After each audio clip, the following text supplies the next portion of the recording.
안녕하세요. 저는 얼마 전 파혼을 한 30대 여자입니다. 어디서부터 어떻게 제 얘기를 꺼내야 될지 모르겠습니다. 세상에 저처럼 불행한 사람이 있을까 하는 생각에 사람을 만나기도 두렵고 밖에 나가기조차 꺼려지는 사람입니다.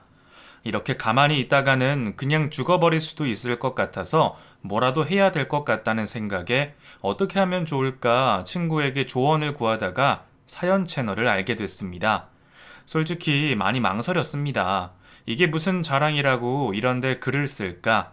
부모님, 아니 친구들도 나한테 다 등을 돌린 마당에 내가 누구에게 위로를 받을 수 있을까 하는 말도 안 되는 생각들을 많이 했습니다. 그런데 세상은 아직 많이 따뜻하더라고요.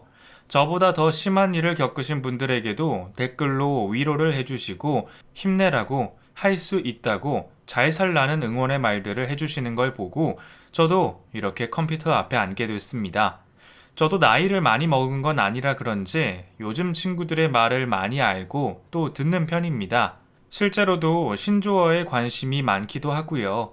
그렇게 인터넷을 하다가 최근 알게 된 말이 바로 랜선 친구라는 말입니다.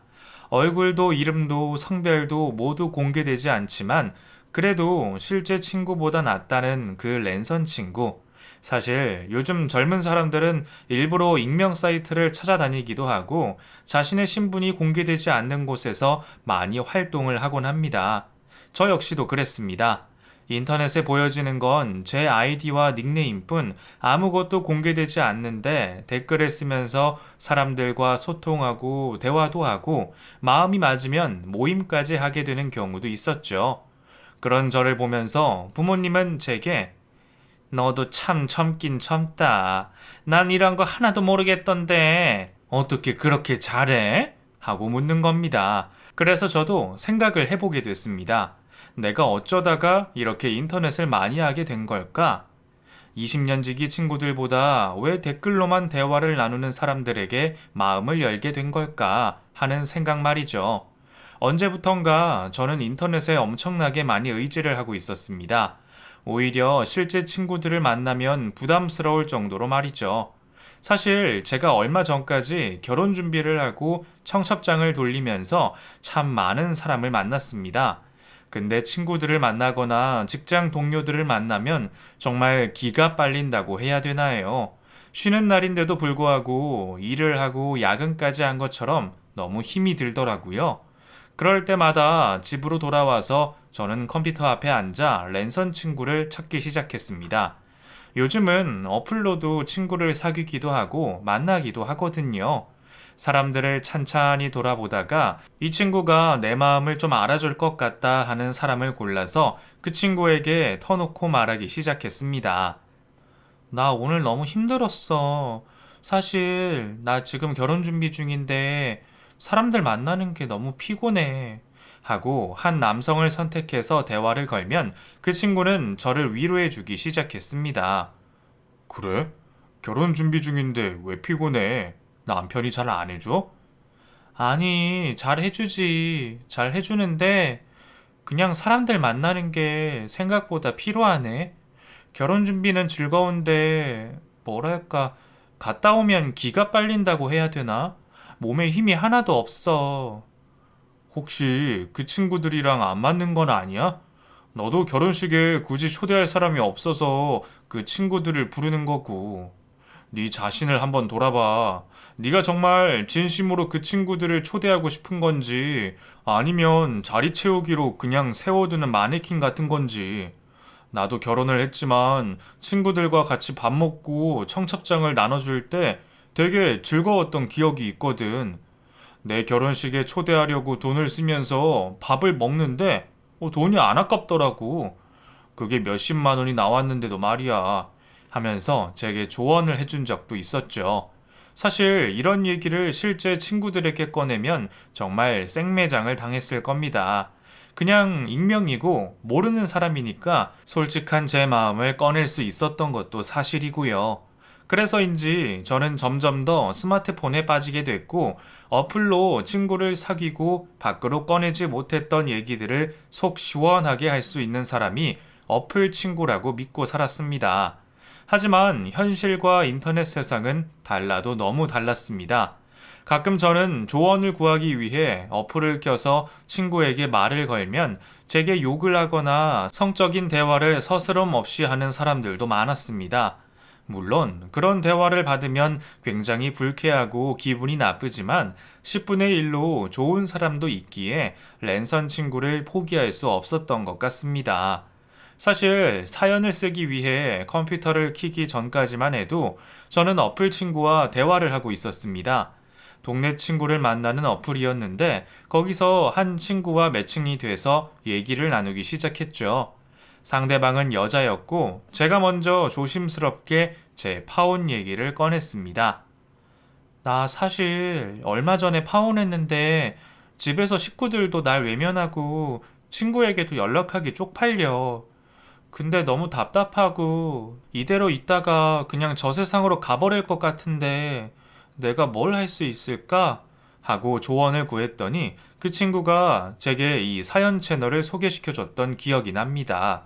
그러면서 제게 여기다 사연 보내보는 거 어때? 진짜 세상에 아직 얼마나 미친 사람들이 많은지 이걸 들으면 체감할 수 있을 거야. 하면서 제 얘기를 꺼내보라고 하더라고요. 솔직히 처음에는 여기에 사연을 보내는 사람들이 다 미쳤다고 생각했습니다. 그런데 듣다 보니 왜 사람들이 사연을 보내는지 알겠더라고요. 누구도 제 얘기를 들어주지 않을 때 나도 소리치고 싶은데 아무도 내 말에 귀 기울여 주지 않을 때 이만한 곳이 없다는 생각이 들었습니다.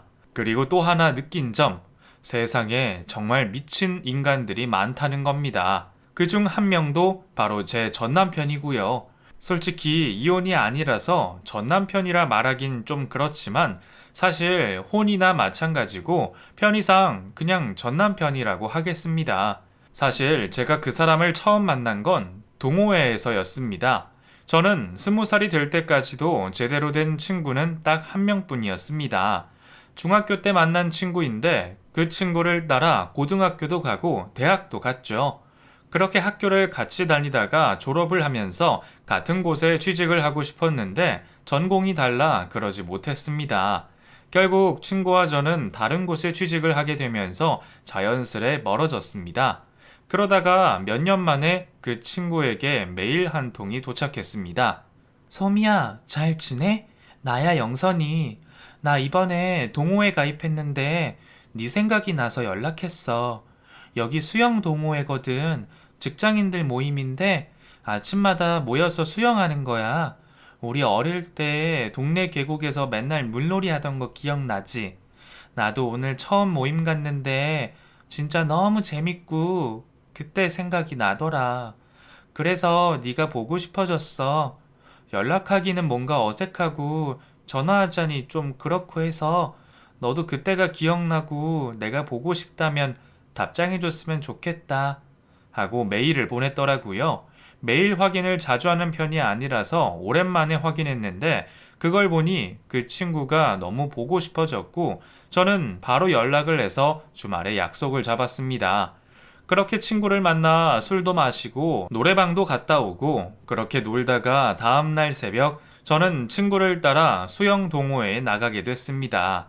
솔직히 남들 앞에서 수영복을 입어본 것도 처음이라 좀 어색하고 불편했습니다. 거기다가 남자들도 많다고 하니 뭔가 좀 꺼려졌지만 그냥 말 그대로 수영이고 친구 따라가는 거라 그나마 걱정이 없었죠. 그렇게 새벽 4시부터 일어나서 샤워를 하고 수영장 앞에서 친구와 만나 5시부터 수영 동호회 모임에 나갔습니다. 수영만 하고 끝인 줄 알았는데 같이 아침도 먹더라고요. 그곳에서 처음 만난 게 바로 제 첫 남자친구였습니다. 그 사람은 수영 동호회 리더였습니다. 신입 회원인 제게 휴대폰을 내밀면서 영선이한테 얘기 들었어요. 오래된 친구라면서요. 영선이만큼 예쁘게 생겼네. 우리 자주 봐요. 연락처 알려주세요. 하고 제게 휴대폰을 내밀더군요. 제 친구는 제 어깨를 툭툭 치며 우리 모임 킹카이자 리더야 하고 소개하더군요.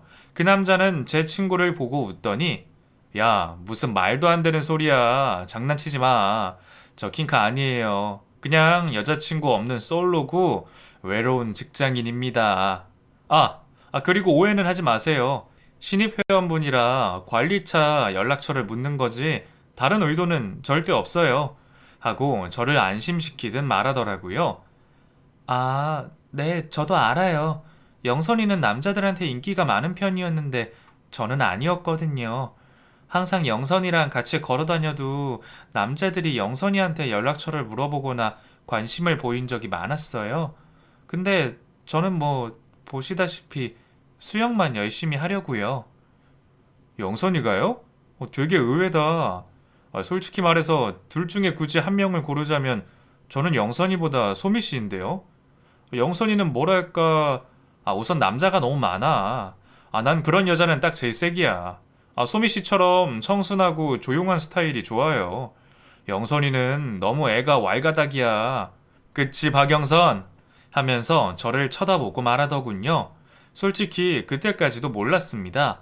그런 게 남자의 관심이라는 걸 말이죠. 그런데 영선이랑 같이 씻고 밖으로 나오는데 제게 그러더군요. 소미야, 근데 이건 내 촉인데 저 오빠가 너한테 관심 있는 것 같아. 원래 저 오빠 저런 사람 아니거든? 뭐랄까, 동호회 회장이긴 한데 좀 차가운 스타일이야. 여자들한테 곁도 잘 안 주고 일부러 신입 회원한테도 연락처 늦게 물어본다던데 너한테는 처음 나오는 당일에 물어본다? 이건 100% 관심이지. 날 믿어. 내 촉은 무시 못하니까. 하고 자랑스럽게 말하더라고요. 처음엔 그 말을 그냥 웃고 넘겼습니다. 그렇게 회사에 출근을 하고 점심시간이 됐는데 모르는 번호로 연락이 오더라고요. 소미씨! 하고 제 이름을 부른 사람은 그 남자였습니다. 새벽에 만났던 그 수영 동호회 회장이었죠. 설마 회장님? 하고 말했더니 배를 잡고 웃더군요. 회장님이 뭐예요, 회장님이. 누가 들으면 나 진짜 그룹 회장인 줄 알겠어. 그냥 오빠라고 해요. 하고 웃으며 말하는 겁니다. 네. 근데 무슨 일이세요? 점심 먹었어요? 다른 게 아니라 아까 영선이한테 물어보니까 회사가 종로 쪽이라면서요. 저희 집도 종로인데 점심 먹을 사람이 없잖아. 아직 식사 전이면 같이 밥 먹어요. 하고 말을 하는 겁니다. 네? 밥이요? 그게... 하고 제가 전화기를 붙들고 주변을 쳐다보자 옆에 있던 선배가 입모양으로 남자? 가서 먹고 와. 여기 걱정하지 말고. 하고 말을 해주더군요. 저는 그걸 보고 네. 알겠어요. 저 여기 종로 1번가 쪽인데 그럼 그쪽으로 와주실 수 있으세요? 아니면 제가 갈게요. 하고 말했더니 10분이면 가요. 저 지금 종로 1번가 쪽이니까. 하고 총알처럼 오겠다는 겁니다. 그렇게 정말 기다렸다는 듯 그 사람이 도착했고 종로에서 꽤 괜찮은 레스토랑으로 갔습니다. 여기 예약 없이 못 오는 곳 아니에요? 여기 제 친구가 사장이에요.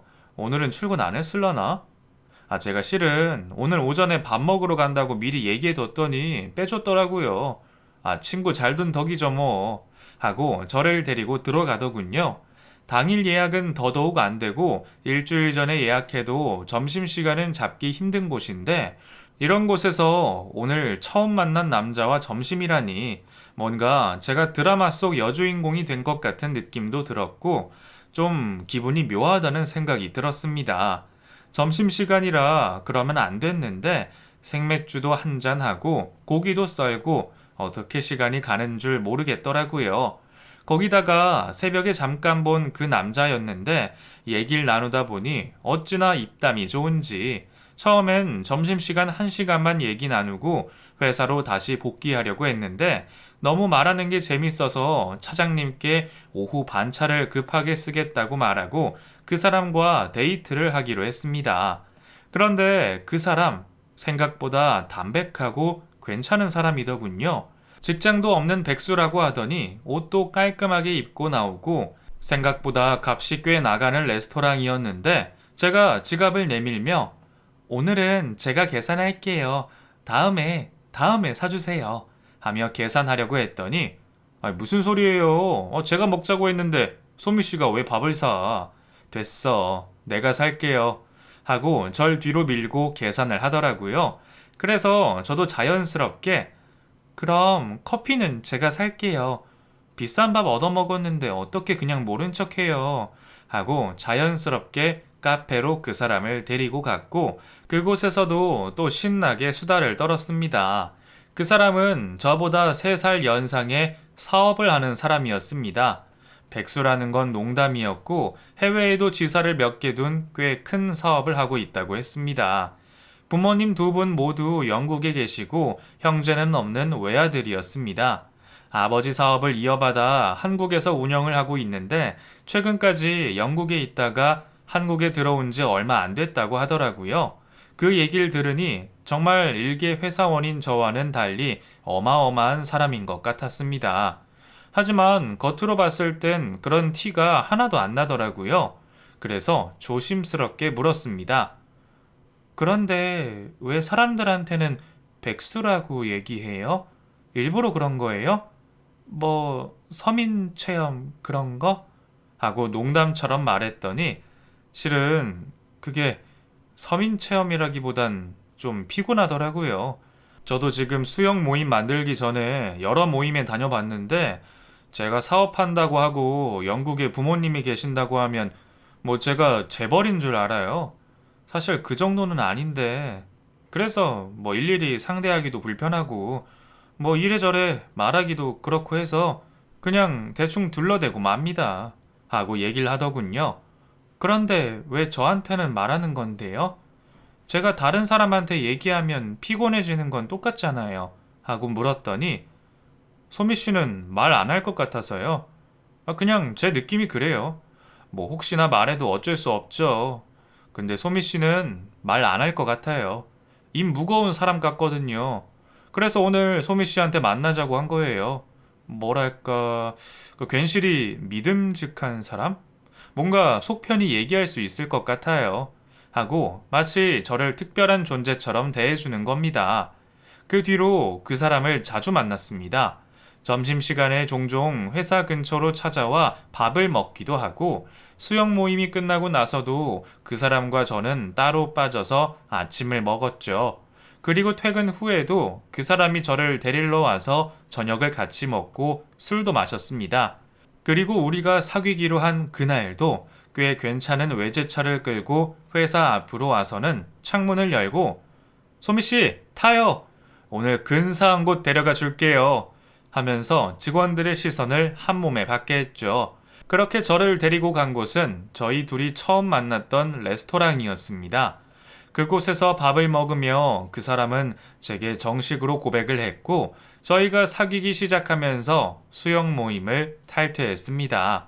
그 뒤로 영선이라는 친구에게도 몇 번 연락이 왔었는데 제게 첫 연애이기도 하고 그 남자한테 미쳐서 그 친구 연락을 전부 씹고 제 남자친구에게만 올인했던 기억이 납니다. 그 사람과의 연애는 너무 달콤하고 황홀했습니다. 제게는 돈을 절대 아끼지 않던 그 남자, 그리고 항상 제게 모든 걸 다 퍼주던 그 사람. 이런 게 사랑이구나. 왜 여자들이 사랑에 미치는지 제게 알려주는 정답 같은 사람이었죠. 전 저 혼자서 자꾸만 그 사람과의 미래를 그렸습니다. 하지만 걸림돌은 바로 다름 아닌 집안 차이였습니다. 저희 집은 지극히 평범한 집안이었습니다. 저와 여동생, 그리고 엄마, 아빠, 네 가족이 열심히 돈을 벌며 생계를 유지하고 엄마는 미용실을, 아빠는 회사를 다니면서 하루하루를 살아가는 평범한 집안이었죠.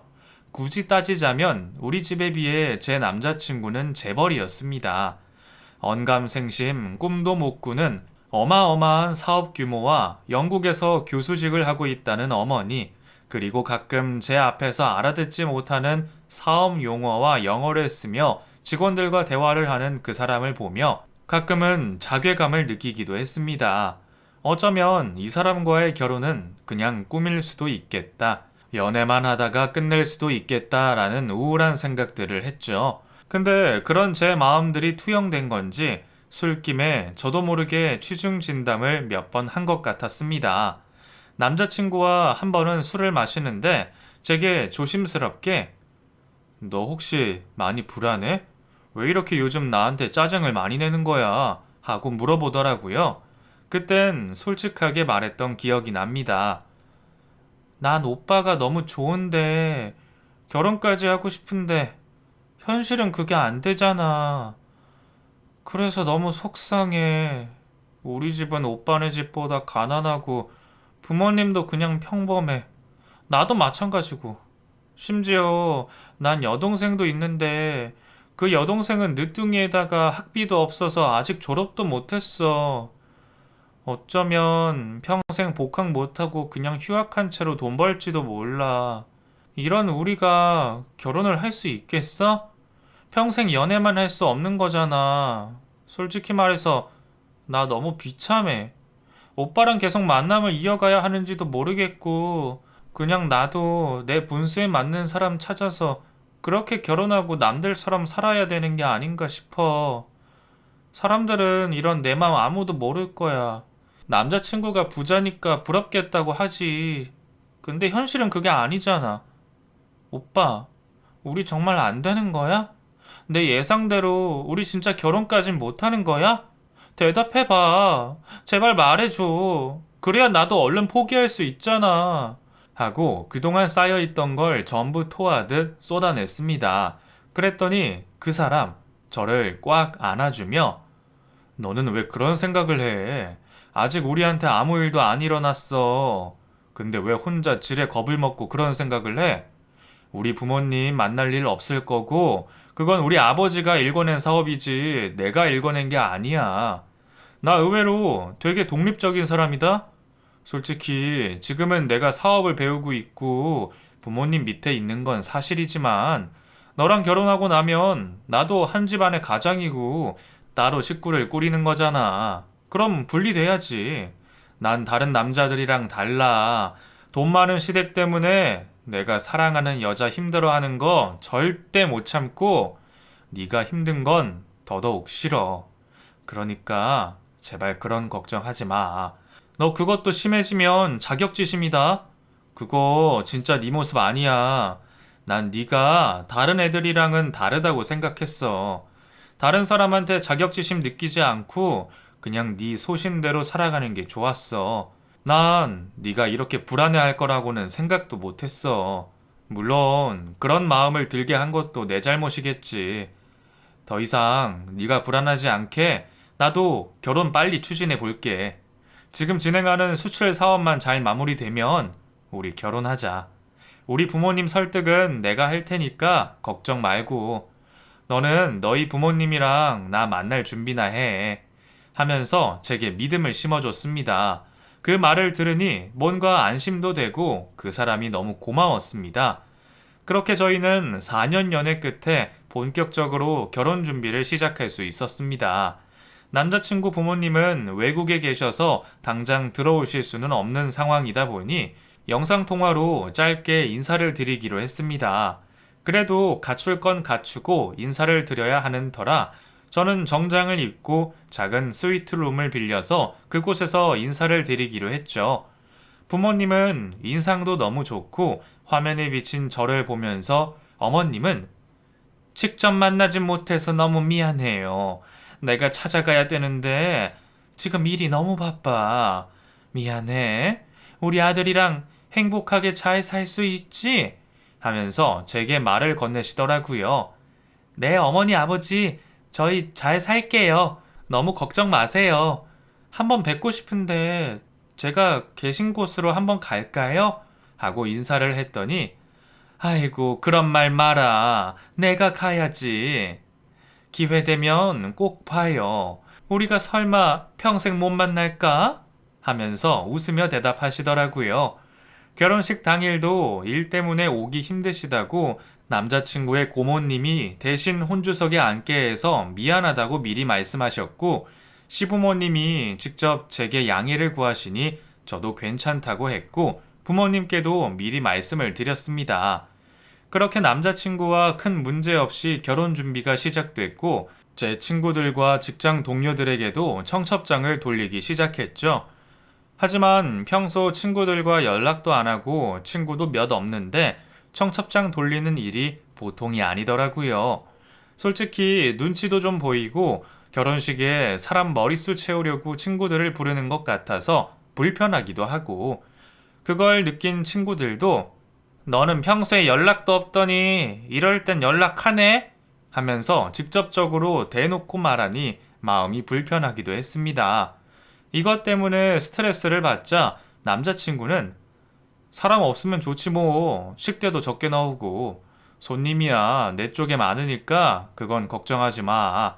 하고 저를 위로해 줬지만 솔직히 그런 말로는 위로가 되진 않더라고요.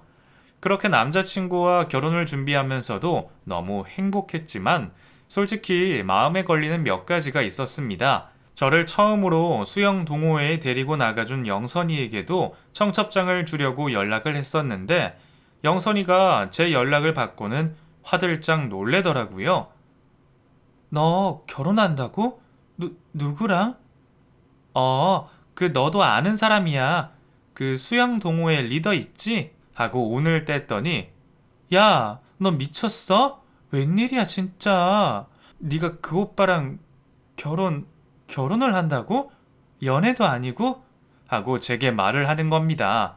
사실 제 남자친구가 잘 사는 건 수영동호회 사람들도 전부 알고 있었고 영선이가 그런 반응을 보일 거라고는 생각 못했지만 너무 놀래니까 좀 기분이 나쁘기도 했습니다.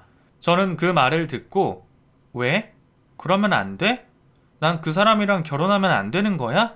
하고 물었더니 만나서 얘기해 하고 말을 해주더군요.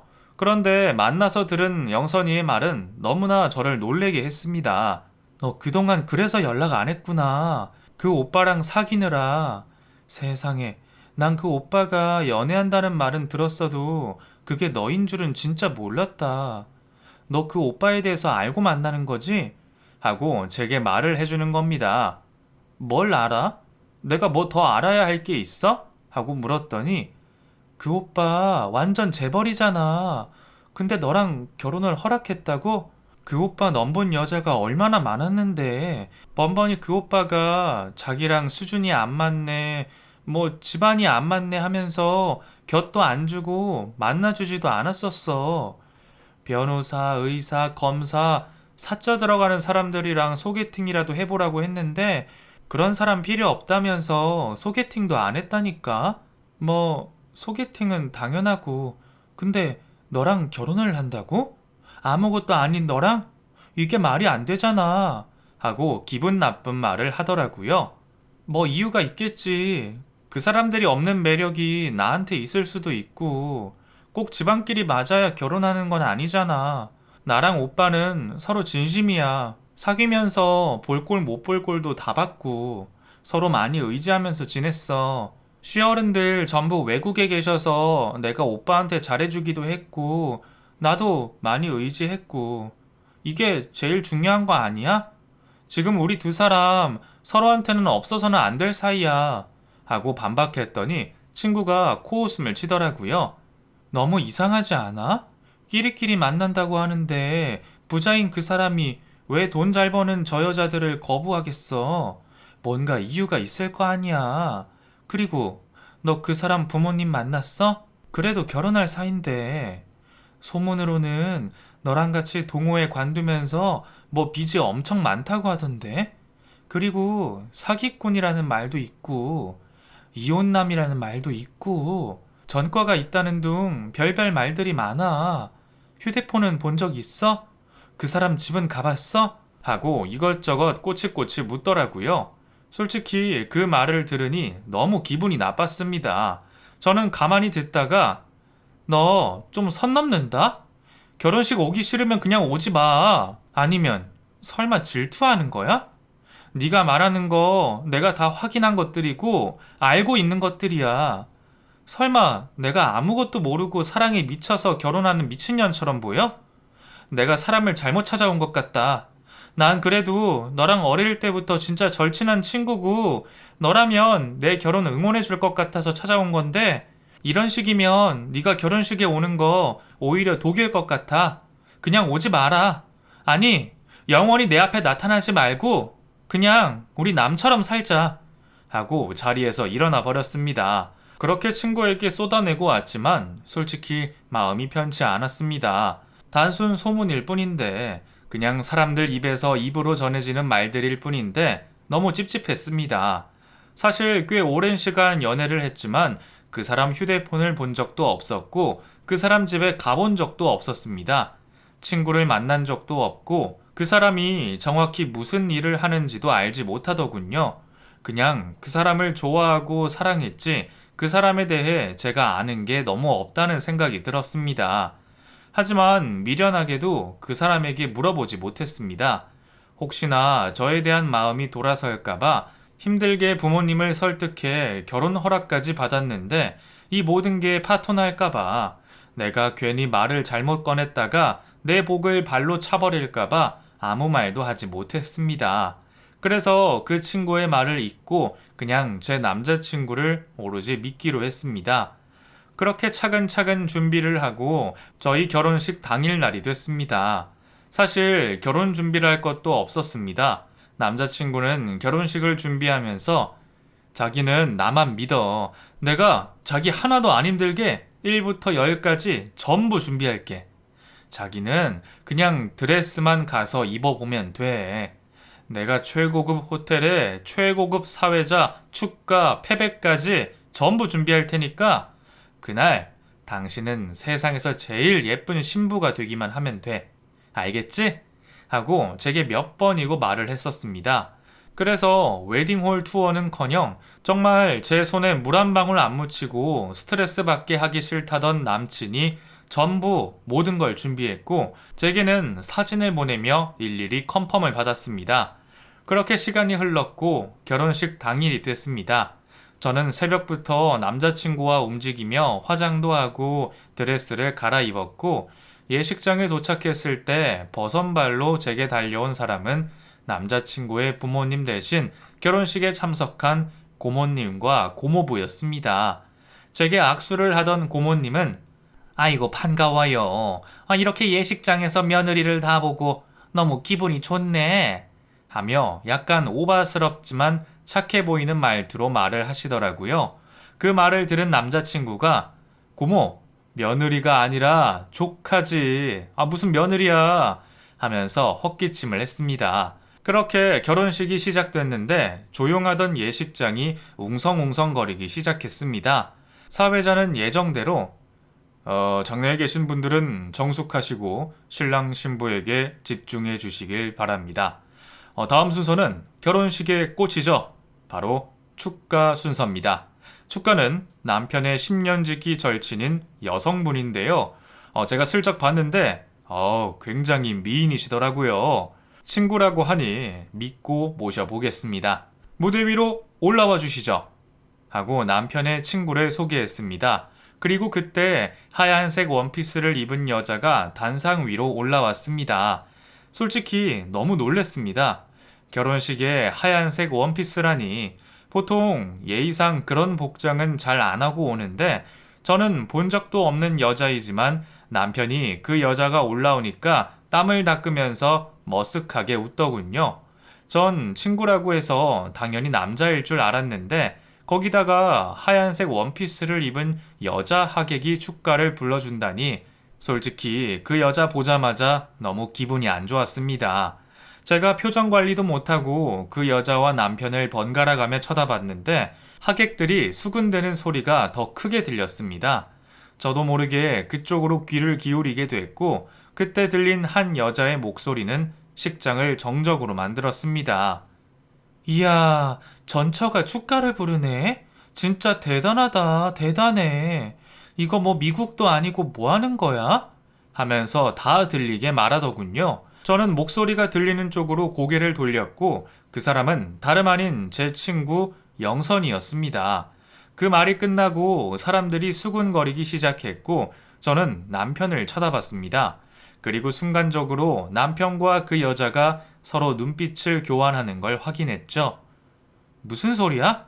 저 여자가 전처야? 너 이혼남이니?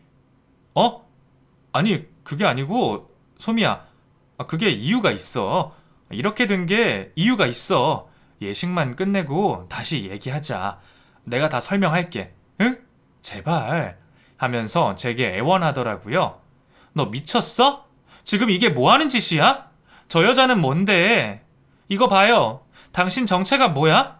이혼했으면 끝이지. 왜 남의 결혼식에서 행패야, 행패는? 어? 부끄러운 줄 알아. 지금 이게 뭐 하는 짓이야? 하면서 저도 드레스를 입고 올라가 소리를 질렀습니다. 그러자 그 여자가 저를 보고 그러더군요. 웃기고 있네. 누구 덕에 이렇게 호화스러운 결혼식을 하는데. 하객 여러분, 저 지금 노래 하나 해도 될까요? 제가 준비한 노래는 김건모의 사랑이 떠나가네입니다. 잘 들어주세요. 오늘 예식장까지 오셨으니까 맛있는 거 많이 드시고 행복한 하루 되세요. 하고 인사를 하더라고요. 정말 기가 막혔습니다. 저는 그 자리에서 바로 기절해버렸고 보나마나 식장은 난장판이 됐겠죠. 제가 기절하면서 마지막으로 기억에 남는 게 남편의 목소리였습니다. 쓰러지는 제가 아닌 전철하는 사람에게 달려가면서 야!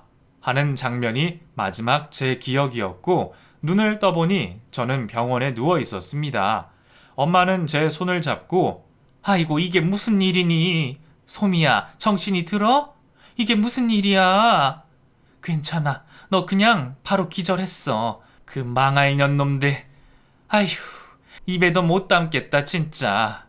우리 딸 괜찮아? 아이고, 우리 딸, 불쌍한 내 딸.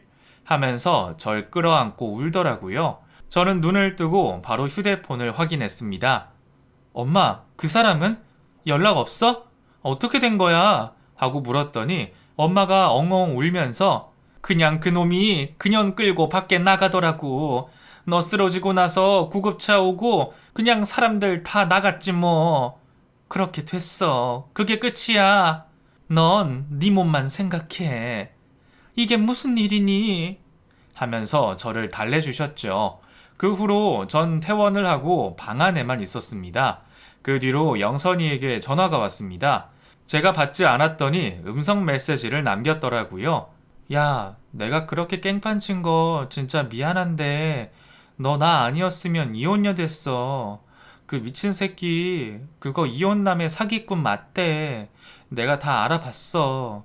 너한테 밥 사주고 먹여주고 모텔 가고 했던 그 돈 그거 전부 전처 거래.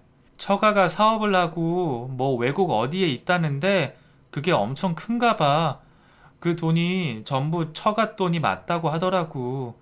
완전 노예처럼 살았대. 그 여자가 바람이 나서 이혼을 했는데 그 후에도 그 새끼가 처가에 빌빌대면서 돈 달라고 거지처럼 다녔다고 하더라. 너 그거 알고 결혼한 거 아니지 설마? 너 나 아니었으면 진짜 인생 조졌어. 알아? 이혼한 전처도 아주 미친년이야 그거. 그런 년놈들은 지들끼리 살아야지. 왜 멀쩡하게 잘 살고 있는 너를. 대체 왜? 모르겠다. 야, 아무튼 몸 괜찮아지면 연락해. 알겠지? 하고 메시지를 남겼더라고요. 그 남자의 인생이 다 거짓말이었다니 정말 믿기지가 않았습니다. 그렇게 몸과 마음을 추스리고 한 달 뒤 남자친구에게 연락이 왔습니다. 잘못했다면서 말이죠. 모든 게 다 거짓말이 맞다고 하네요. 외국에 계신다는 부모님은 알고 보니 생판 모르는 사람한테 돈 주고 부탁한 거고 젊은 나이에 결혼해서 처가 신세를 지고 살았던 것도 다 맞대요. 그러면서 하는 말이 고모랑 고모부는 진짜 자기 부모나 마찬가지라면서 어린 시절부터 가난하게 살았고 눈치 보며 살았는데 그 여자 만나면서 자기 인생이 역전됐다고 생각했다고 그 삶을 포기할 수가 없었대요. 그렇게 이혼 후에도 계속 처가의 도움을 받았고 그 여자와 수시로 만남을 가졌다고 하더라고요. 날 사랑했던 마음만큼은 진짜라고 그래서 그 여자에게도 그만 만나자고 얘기를 했는데 재혼한다는 얘기를 듣고 전처가 마지막으로 선물을 주고 싶다고 해서 결혼식 준비를 도와주겠다고 했다더라고요. 대신 자기가 노래 정도는 부를 수 있게 해달라고요. 어려운 부탁은 아니라고 생각했다면서 그렇게 하라고 했다는데 대체 제가 어디까지 이 사람 말을 믿어야 했던 걸까요? 전 그날 그 사람과의 통화가 끝나고 숨이 막히고 머리가 어지럽고 그냥 이대로 죽어버렸으면 좋겠다는 생각이 들었습니다. 방 안에서 울고불고 소리치고 몇 번이고 못된 짓도 했죠. 그렇게 시간을 보낸 게 벌써 2년. 저희 부모님마저도 저를 이제 포기하셨습니다. 그냥 그렇게 살라고 네 의지가 그 모양인데 어떡하냐면서 제게 말을 하시더라고요. 그 뒤로 저는 아직까지 폐인의 삶을 살고 있습니다. 집에서 밥이나 축내는 기생충처럼 밖에도 안 나가고 방 안에 처박혀 있는 히키코모리처럼 그냥 이대로 살다가 죽었으면 하는 마음도 있습니다. 하지만 제 유일한 말동무이고 제 유일한 친구인 이 채널에 용기 내서 사연을 보내고 나면 제 인생이 조금은 달라지지 않을까 하는 마음에 글을 적어봤습니다. 이렇게 사연을 보내면서 저도 조금 달라지고 싶네요. 그리고 남의 인생에 먹칠하는 부류들은 그대로 벌을 받길 바랄 뿐입니다. 제가 다시 일어설 수 있게 용기와 응원의 말을 해주시면 감사하겠습니다. 긴 사연 들어주셔서 정말 감사합니다.